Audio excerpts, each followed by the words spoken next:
तो वहाँ पे पुलिस को गांव वालों ने घुसने नहीं दिया। पुलिस की गाड़ियाँ एक नहीं 100 गाड़ियाँ वहाँ पे पहुँची और गांव की महिलाएं और आदमी लठ, जेली, फरसे और बंदूक लेके गांव के बाहर खड़े हो गए कि जब हम बलबीर बाली तक पुलिस को नहीं पहुँचने देंगे। कि मंजू बाला शायद कहीं पानी भरने के लिए कहीं गई थी, तो उन्होंने उनको आपत्तिजनक शब्द यूज किए, जाति सूचक शब्द यूज किए और काफी कुछ कहा कि गांव मोखरा की जो ताकत है और वहाँ का जो दबंगई है वो बहुत ज़्यादा है, क्योंकि महम चौबीसी का गांव है मोखरा और मोखरा से बहुत सारे पॉलिटिशियन भी निकले हैं।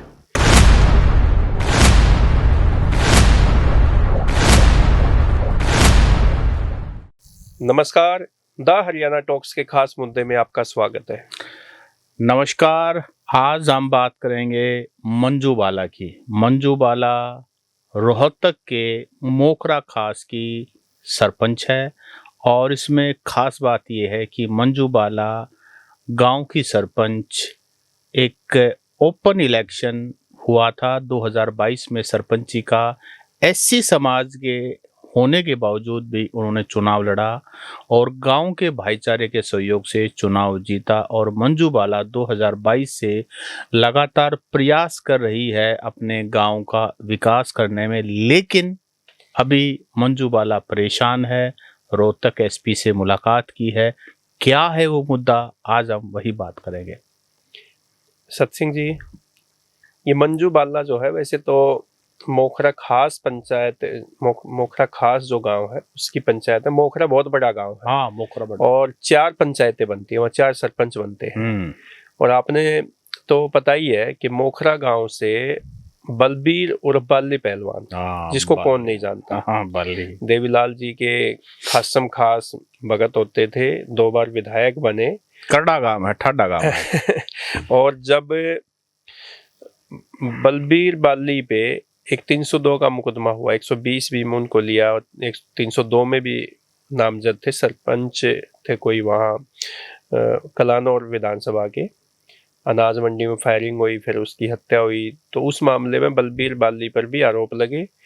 और जब पुलिस उसकी गिरफ्तारी करने के लिए गांव में पहुंची, थोड़ा सा हम गांव के बारे में इतिहास इसलिए बता रहे हैं कि कितना ठंडा गांव है मोखरा गांव, तो वहां पे पुलिस को गांव वालों ने घुसने नहीं दिया। पुलिस की गाड़ियां एक नहीं 100 गाड़ियां वहां पे पहुंची और गांव की महिलाएं और आदमी लठ, जेली, फरसे और बंदूक लेके गांव के बाहर खड़े हो गए कि जब हम बलबीर बाली तक पुलिस को नहीं पहुंचने देंगे।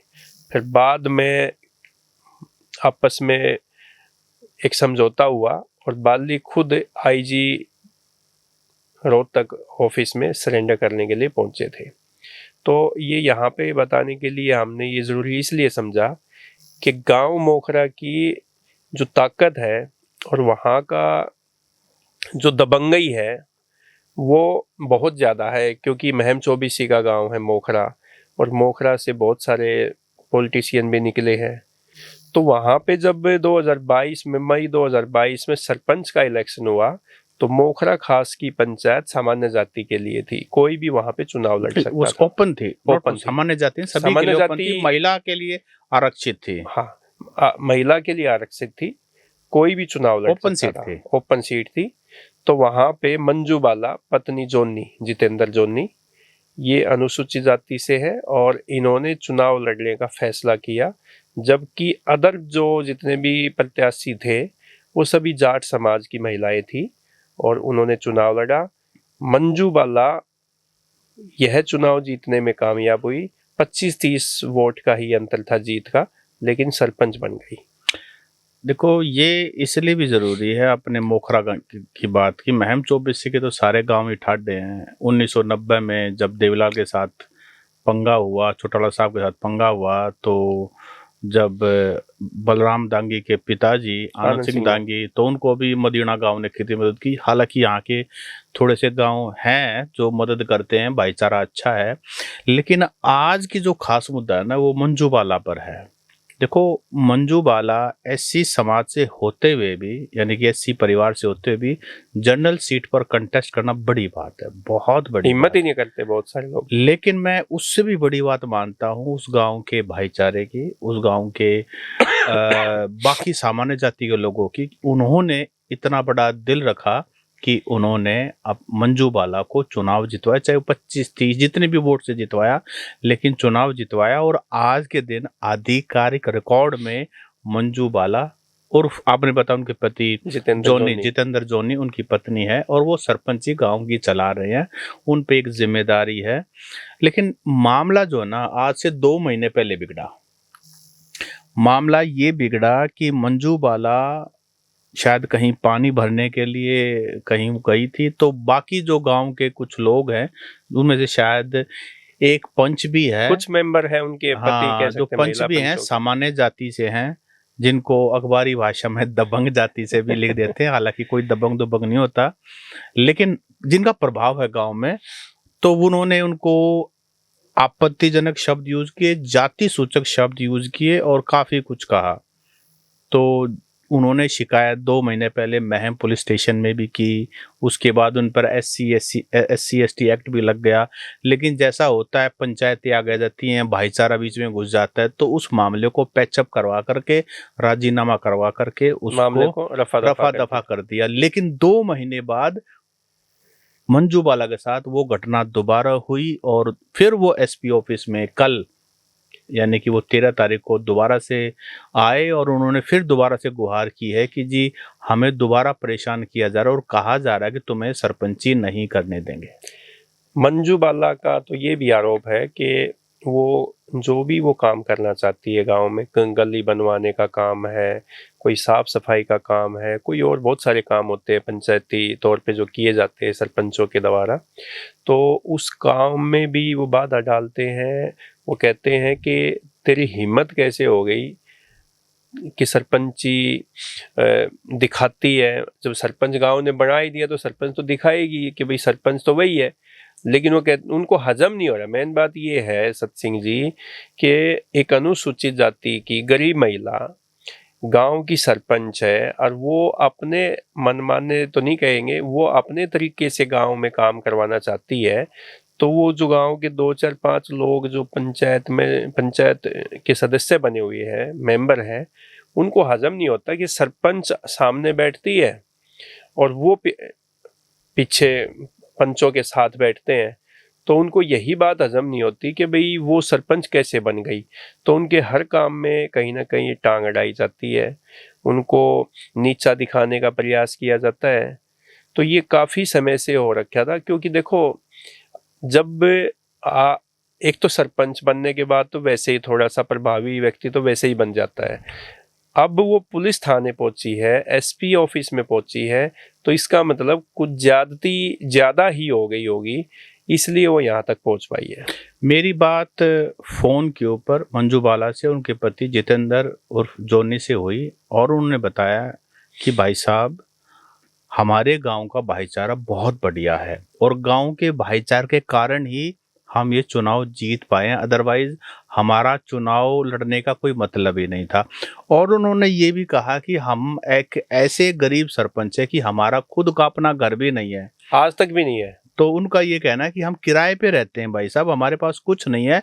ये तो गांव का भाईचारा है, ये तो गांव के लोगों का सपोर्ट है, सहयोग है, और पूरा गांव उनको सपोर्ट करता है। लेकिन कुछ चुनिंदा लोग, जिनको जैसा आपने कहा, उनको ये हजम नहीं हो रहा कि कैसे फलानी जाति की महिला सरपंच बन करके कैसे वो गांव के विकास कार्य को आगे बढ़ाना चाहती है, काम करवाना चाहती है, या फिर कैसे वो अपना ऑर्डर पास कर रही है, या फिर कैसे वो प्रशासन के साथ वार्तालाप करती है। कहने का मतलब कुछ लोग, और शायद उनमें 2 लोगों के प्रमुख नाम हैं जो उन्होंने शिकायत में दे दिए। तो मंजू बाला का जब SP साहब से मिले, और उनके पति भी साथ थे, जब उनसे SP साहब से मिले, मीडिया से बातचीत करते उन्होंने ये भी कहा कि अगर उनका समाधान नहीं हुआ तो उनको गांव भी छोड़ना पड़ सकता है।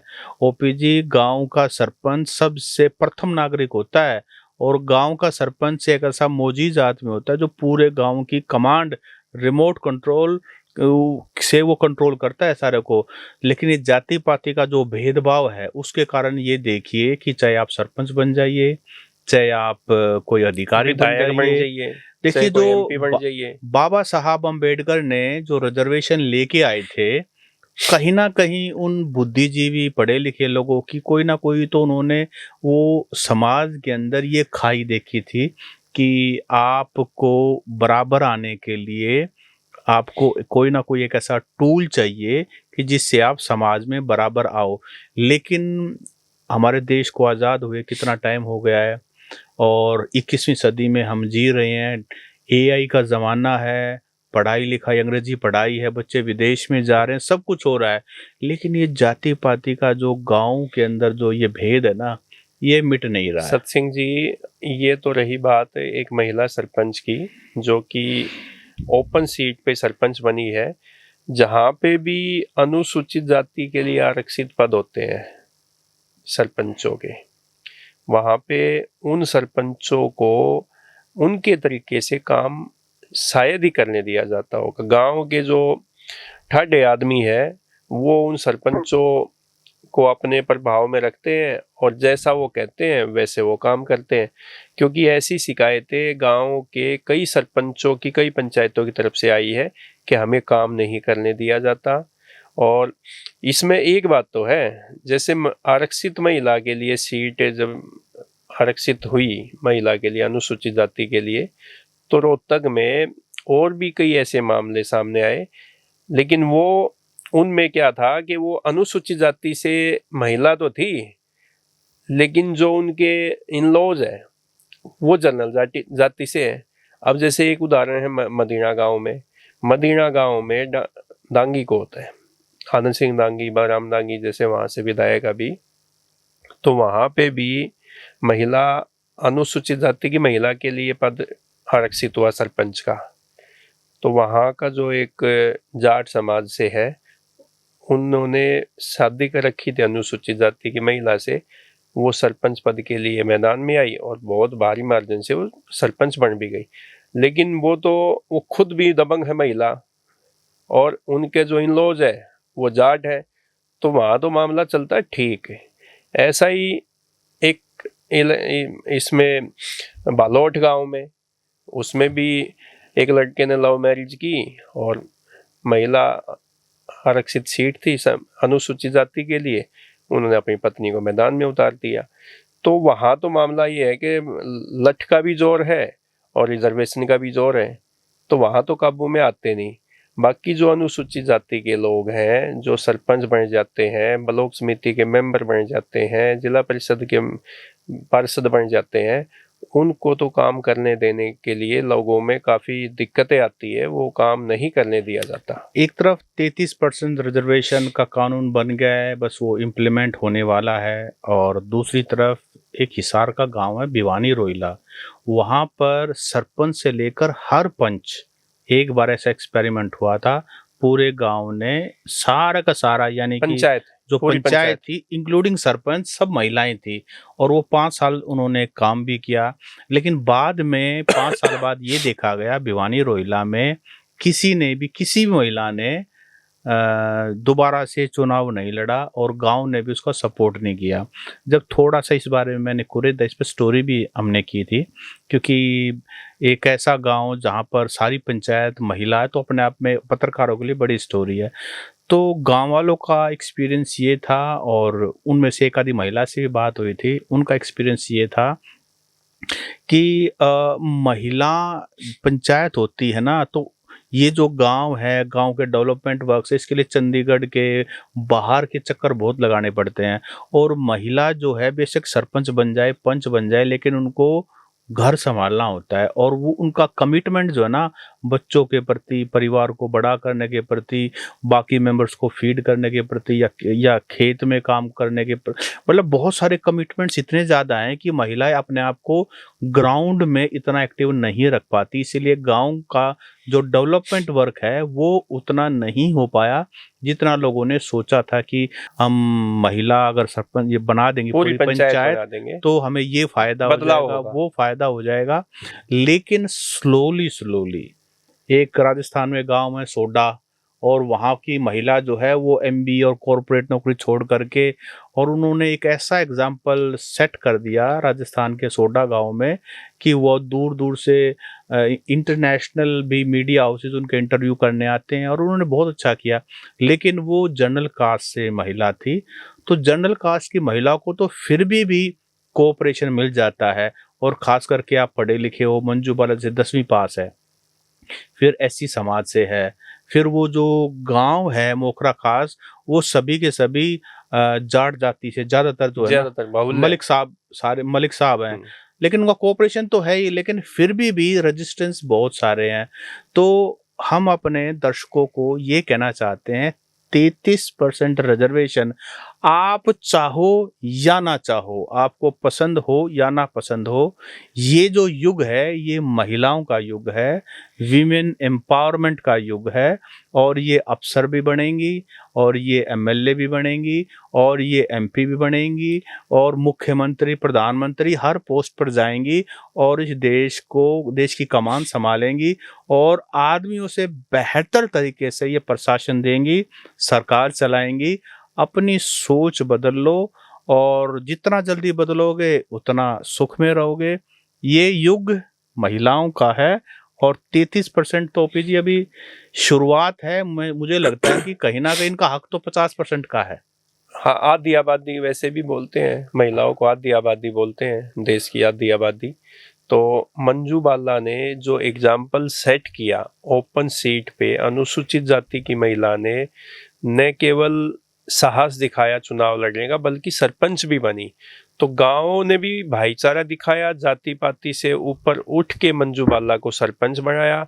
लेकिन कुछ लोगों को जो हजम नहीं हो रहा मंजू बाला का सरपंची करने का तरीका, वो लोग भी अब अपनी सोच बदल लें, नहीं तो आने वाला जो समय है वो महिलाओं का होगा, और फिर बाद में ये लोग पछताएंगे कि ये अपनी महिलाओं को आगे नहीं लेके आए, और उन्होंने उनको मौके नहीं दिए, अवसर नहीं दिए, तो पीछे रह जाओगे इस दौड़ में। तो मंजू बाला की सपोर्ट कीजिए। ऐसी मंजू बाला ये मोखरा खास पंचायत की सरपंच नहीं है, ऐसी और भी हरियाणा में मंजू बाला। और मैं तो उनको भी कहना चाहता हूँ जो विरोध करे मंजू बाला का, अपनी बेटियों को आगे पढ़ाओ, उनको अफसर बनाओ, उनको सरपंच बनाओ, उनको विधायक बनाओ, बेटियों को आगे बढ़ाओ, बहनों को आगे बढ़ाओ, उनका सपोर्ट करो, उनको एक सुरक्षित माहौल दो, और ऐसी बहुत सारी मंजू बाला और आगे आने दो। तो मंजू बाला को लेके जो हमने आज डिस्कस की है, जो सरपंच है मोखरा खास पंचायत की, उसको लेकर आपकी राय क्या है? कमेंट करके जरूर बताएं। नमस्कार। नमस्कार।